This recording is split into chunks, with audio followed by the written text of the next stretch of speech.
Super fresh at hot off the press. Artista update para sa inyong mga beshi. Si Kim Chiu ay talagang active and sporty kahit saan siya magpunta. Tulad ng kanyang 6 km run sa Siargao upang simulan ang kanyang araw. Hindi lang doon, sumali rin siya sa laro ng basketball kasama ang mga lokal na taga Siargao.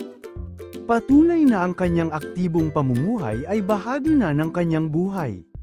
Ang kanyang dedikasyon sa kalusugan at fitness ay hindi lamang para sa kanyang sarili, kundi upang maging inspirasyon din sa iba.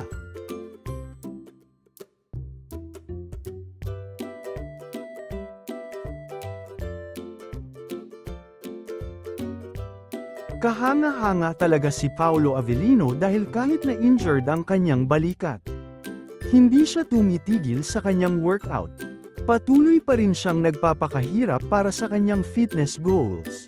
Tunay na determinado at matyaga si Paolo sa kanyang pagpapakondisyon sa katawan. Patunay na hindi siya basta-basta sumusuko sa hamon ng buhay.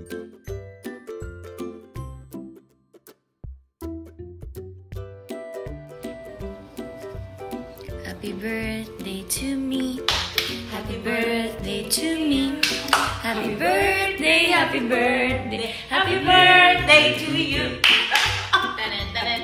Mukhang malungkot naman. Pam pam pam pam. Happy birthday to me.